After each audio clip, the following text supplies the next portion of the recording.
কলকাতা মানে হচ্ছে ইতিহাসের শহর, আর সেই ইতিহাসকে নিয়েই কলকাতার শখের বাজারের বড়িশা অঞ্চলে সাবর্ণ রায়চৌধুরীরা একটি এক্সিবিশন এবং মেলার আয়োজন করেছেন, যেটি হচ্ছে আন্তর্জাতিক ঐতিহাসিক মেলা।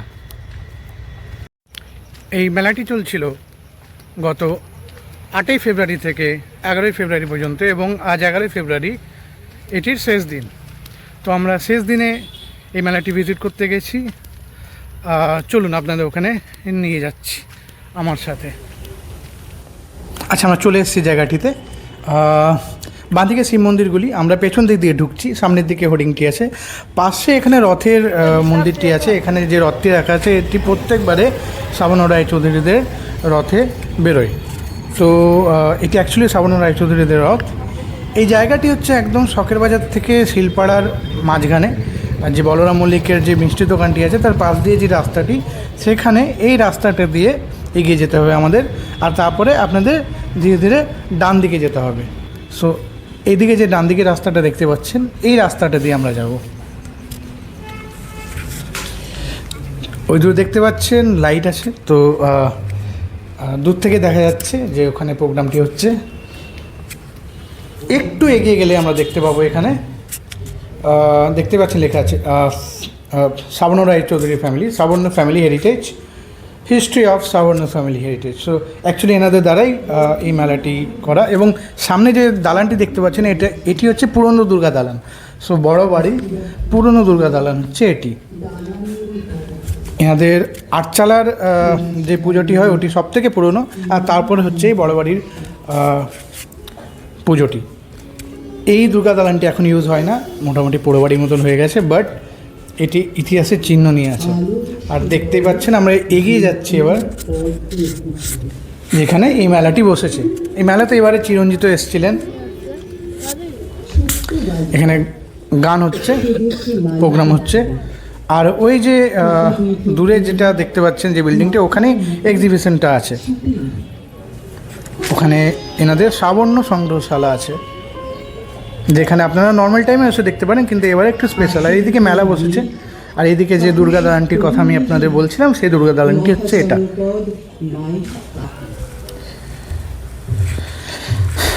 দেখতে পাচ্ছেন এখানে কলকাতা নিয়ে এবং কলকাতা ইতিহাস নিয়ে অনেক কিছু লেখা আছে। আপনাদের এগুলো দেখাবো আমি এক এক করে, কিন্তু প্রথমে আমরা চেষ্টা করি সংগ্রহশালার দিকে ঢোকার। এইদিকে যেটি লেখা আছে, এখানে আছে job Charnock was not the founder of Kolkata. তো অ্যাকচুয়ালি এই যে মিথটা, এটা স্টপ হয়েছে এনাদের কোর্টের যে রায় এসছে সে অনুযায়ী সাবর্ণ রায়চৌধুরীর হাত থেকে কলকাতা ব্রিটিশদের হাতে চলে গেছিলো। তো সেই হিস্ট্রিটি এখানে লেখা আছে, আপনারা চাইলে এটাকে পজ করে দেখতে পারেন।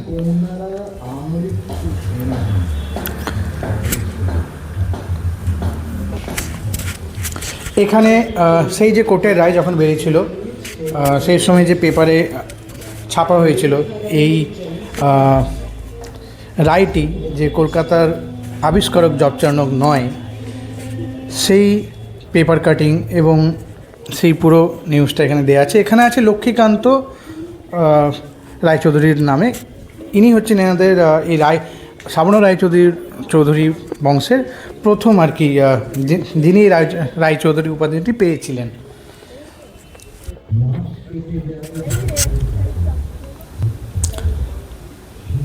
এখানে সে পুরনো গাছ যেটি দুর্গা দালানের উপরে হয়ে আছে। আর এখানে সাবর্ণ রায়চৌধুরীদের একদম প্রথম থেকে শুরু করে যে ইতিহাসটি, সেটি এখানে বলা হয়েছে একদম মোগল টাইম থেকে।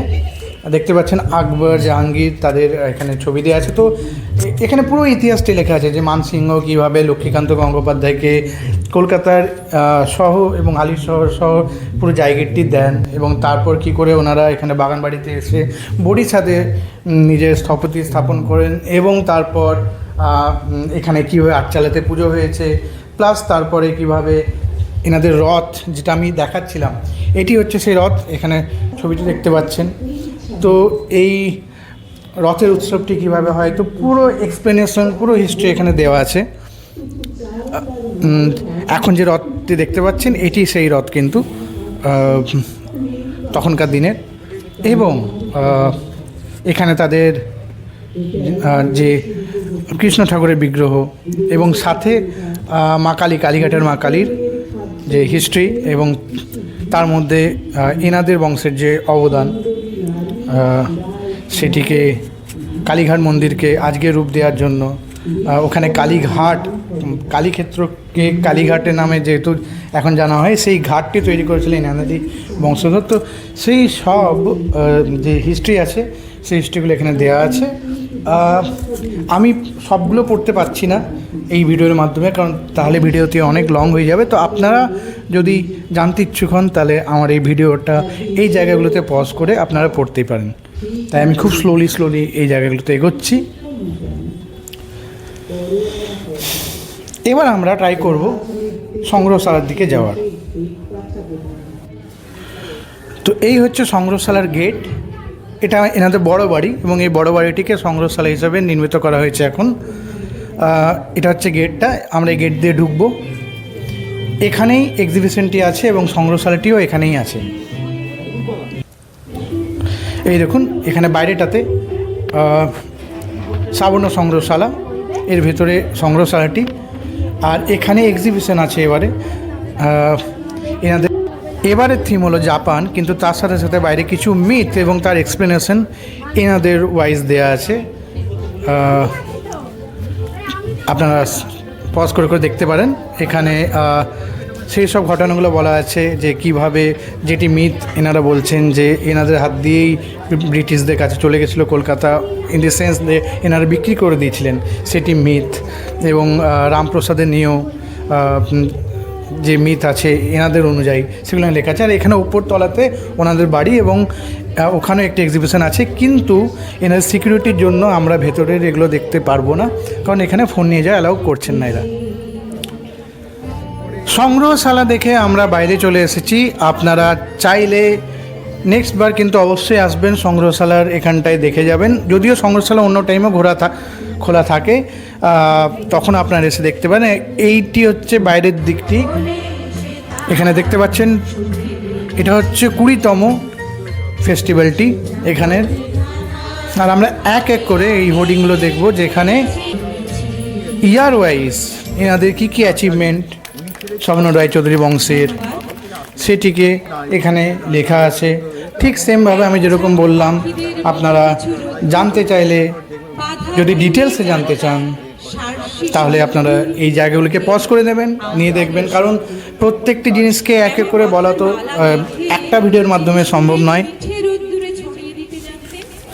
1861 সাল, 1850 সাল, 1809 সাল, 1719 সাল, সো প্রত্যেক যুগে, প্রত্যেক একটা স্প্যান অফ ইন্টারভেলে এনাদের কিছু না কিছু কৃতিত্ব এখানে আছে। ইনফ্যাক্ট এই নেতাজি সুভাষচন্দ্র বসু এখানে যেরকম লেখা আছে যে সাবর্ণ রায়চৌধুরীর ফ্যামিলি বড় বাড়িতে এসেছিলেন এবং 1947 এনারা কীভাবে স্বাধীন দেশের স্বাধীনতা পালন করেছিলেন সেটিও পেপারে যে ছেপেছিল সেটাকে এখানে দিয়েছে। তারপর আমরা আরও লাস্টের দিকে আসছি 1996, 98, 2001, 2003, এরকম করে মোটামুটি আজকে 2026। তো পুরো ডিটেলসটি এখানে এনারা দিয়েছেন, এক্সপ্লেন করে লিখেছেন এনাদের কী কী অ্যাচিভমেন্ট, কী কী এনারা করেছেন এবং কী কী এনাদের সিগনিফিকেন্স কোন কোন জায়গায়, সেগুলি সব এখানে হিস্টোরিক্যাল জায়গায় বেসিক্যালি সেগুলো সব এখানে হোর্ডিংয়ে লেখা আছে। এবার আমরা পরের হোর্ডিংটাতে যাচ্ছি। এখানে কলকাতার কিছু পুরনো সময়ের ছবিগুলো দেওয়া আছে, দেখতেই পাচ্ছেন। এখানে এসপ্ল্যানেডের ছবি, রাজভবনের ছবি,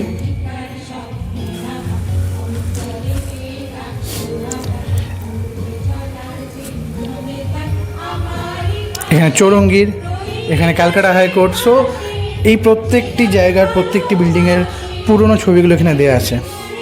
সো এই হোর্ডিংটাতে আপনারা পুরনো কলকাতাকে দেখতে পাবেন সামনে থেকে। এই দেখুন সামনে থেকে দেখাচ্ছি জুম করে।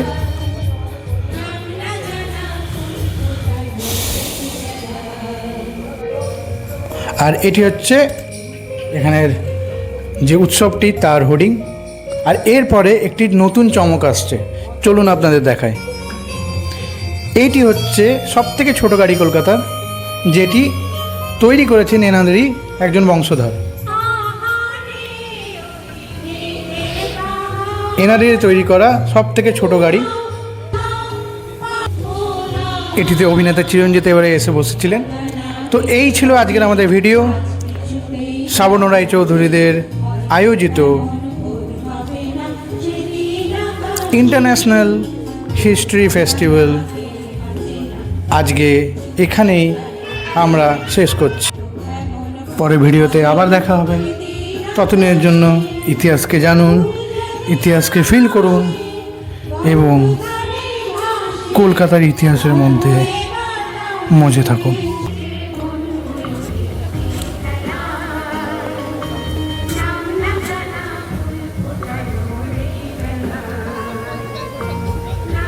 ভিডিও শেষে চ্যানেলটিকে অবশ্যই সাবস্ক্রাইব করে যাবেন